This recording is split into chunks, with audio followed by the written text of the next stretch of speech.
Hello and welcome back, everyone, to the ESL Mobile Open Recap. I'm Glitter Explosion. And I'm Invero. And it is time for us to get into yet another game. This time it is Clash Royale. But before we talk to you guys about anything that's happened, we gotta do a very important reminder because in Virum, the prize pool has in fact increased. It has. We got some feedback from the community, Glitter, that look, this prize pool is not quite cutting it. You know what? We heard you. We heard you loud and clear. So for North America and Europe, we increased the prize pool to $3,500 a piece for the latter, which means the first place prize has now been elevated to $1,000, which is certainly a nice little step up here for the program. Yes. So definitely something to keep an eye on, even if you weren't necessarily able to start participating this season. Looking forward, and I'm getting, a little birdie. We might be looking at some of the other prize pools for some of the other games as well. So definitely something to keep an eye on here. If you've been on the fence about competing in the Mobile Open, another little bit of incentive to do just that. And a player who doesn't need any incentive to continue dominating this leaderboard, Glitter, Derek, 1, 2, 3, 4. Up at the top. Just Derek. He Just is right Derek. now. He's fighting for that $1,000. Okay, he's like, you know what? The prize pool went up. I'm gonna do my best to grab it. But moving down the rest of the list, we see Zod, one of our only players actually from the first ladder to maintain a top 3 position, a name that we've talked about quite a few times. But other than that, things are changing up here yet again. Yeah, a lot of new names making their appearance. Again, a couple that we recognized from the last ladder, but it's really exciting to see these new players joining us here on the leaderboard. And again, Rich is going to go into it a little bit more, but the idea that we have players who, there's Smurfs who we know, and still some Smurfs that we don't. And that is really exciting to try and figure out who some of these players are. And also this idea, like Derek, up at the top there, 14-0 so far this season. Yeah. He is not even necessarily the player with the highest total lifetime trophy count. Like, No, there are players who grinded higher than him. Yeah, which obviously Rich is gonna dive into all the specifics of that, but needless to say, it is yet another week of some record-setting performances. So I will never get sick of this show. But if you guys are wondering exactly what I'm talking about, let's check in with Rich so he can break down all of our Clash Royale weekend from this past week. Thanks, Paul and Glitter. I'm Rich Slaton from Clash Royale League, and we are into our second split of the ESL Mobile Open for Clash Royale in North America, and we are seeing some familiar faces, some new stars emerge, and of course, the meta continues to shift and follow the way esports is going for Clash Royale overall. So of course, our featured deck of the week is Fireball Bait, but it's not one specific deck, it's 2 common variations on one theme. Fireball Bait, the basic idea is Royal Hogs, Zappies, and Flying Machine. Those 3 cards, each of which take a Fireball to kill, they work really well together, with Barb Barrel and Fireball being the last 2 parts of this 5-part combo. But then the deck takes 2 different directions. In one way, Royal Recruits, Goblin Cage, and Electro Spirit, very popular right now. The other half of it going for the double broken combo of E-Barbs and Mother Witch, with a Mega Knight playing the role of the big counter as opposed to the Goblin Cage for pull. So 2 different ways you can play the same sort of archetype, same idea. This has been very dominant in CRL for dual mode, especially when paired with an Electro Giant deck, and it's also been very popular here. Our top 2 players have made use of this archetype to great success. Speaking of our top players, let's go ahead and take a look at the top 3 at this stage in our second ladder for North America. And kicking things off, a familiar face from the first round, it's Zod. Zod, who you might also know as Bale, is back in the top 3 for our second split. He spent most of that first split in the top 3, but ended up finishing 5th on a very respectable record of 16-9, but not quite able to crack the podium.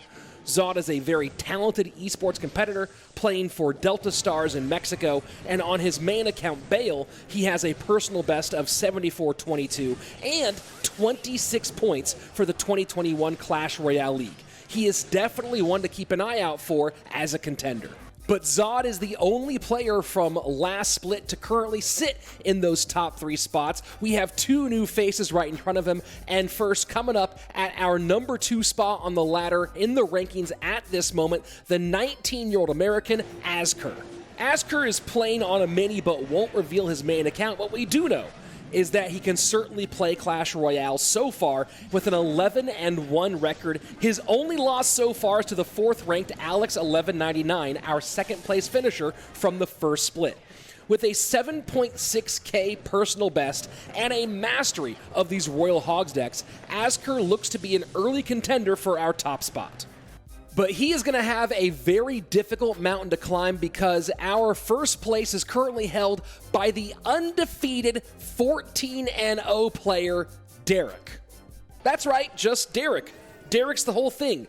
14-0 though, you don't need a fancy name. You don't need a fancy handle. All you need is gameplay, and right now, right in a 7k personal best and 14 straight wins, including victories over Zod and a very talented esports veteran in Puddin.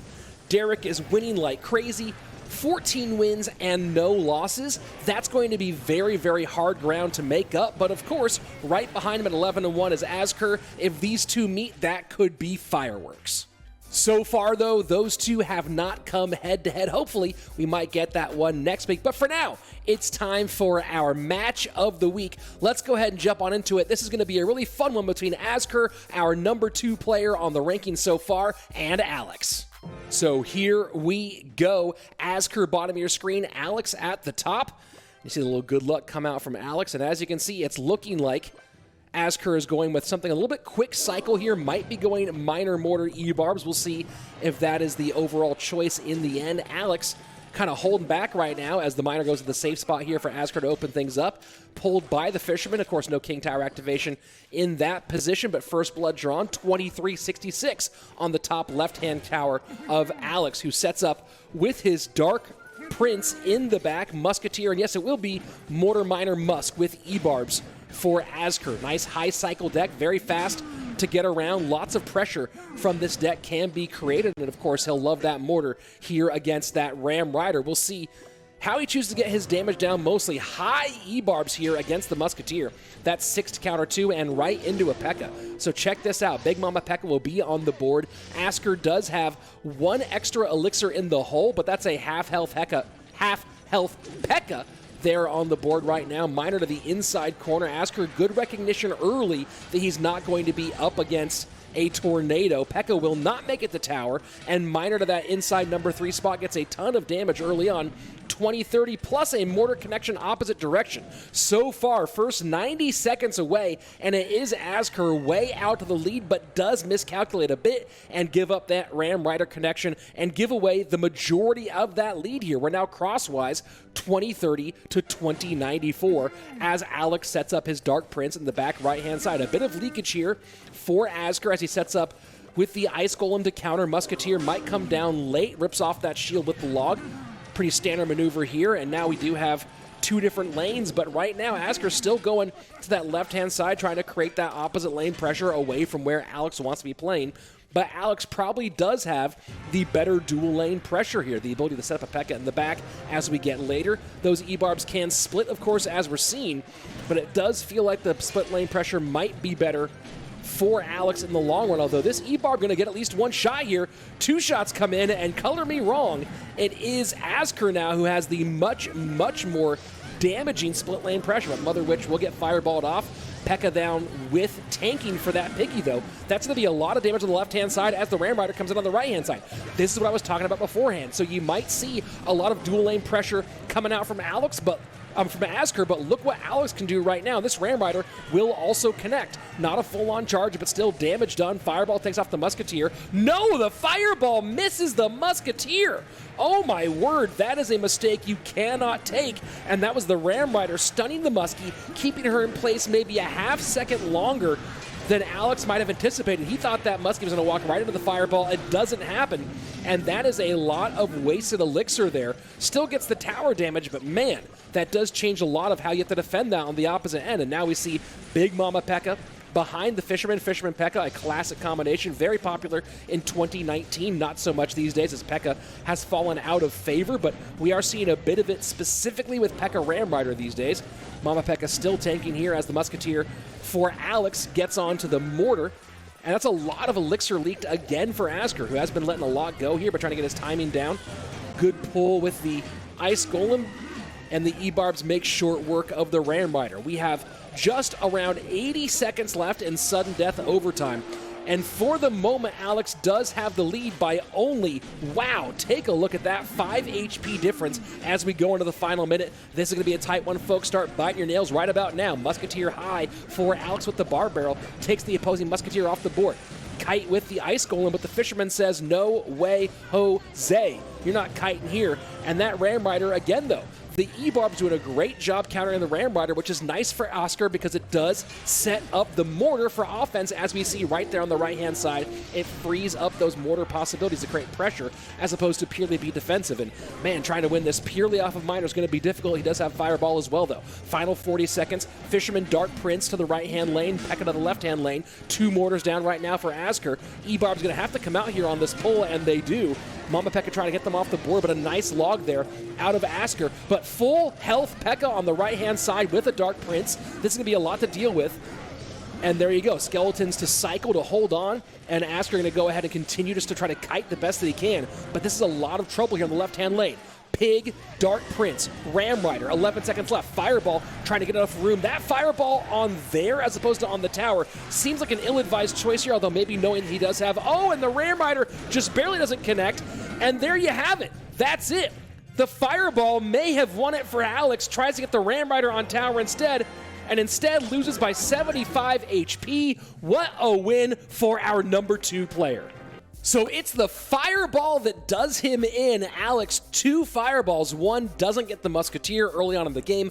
Another one goes to the Mortar rather than getting tower damage at the end. Maybe he felt like he knew that the cycle of his opponent of Asker would get a Fireball down if he needed it and want to get the Ram Rider on. That's a hard call to make, and the Ram Rider just barely didn't get on tower. So tough decision there by Alex, but in the end, Asker does come out on top, and that's why he's number 2. And of course, you could be number 2. Heck, you could be number 1, but you have a lot of ground to make up. So if you're watching right now, go ahead and go to play.eslgaming.com, register for this tournament, get in your matches right now. We have seen players join in late and take the lead, take the win overall here in our previous split. So maybe next week, I'll be calling you here for the ESL Mobile Open in North America. That's it for me. I'm Rich Slaton. Back to you, Paul and Glitter.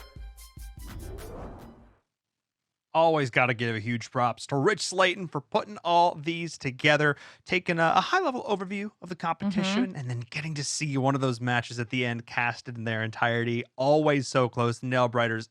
Especially when you get into that double extra time and everybody's just throwing spells, throwing troops back and forth. I mean, my heart was pounding. It's one of those situations where, again, one maybe slightly sweaty finger, one slightly misplayed Fireball can actually cost you so much glitter. It's nuts. 75 HP. That was the difference.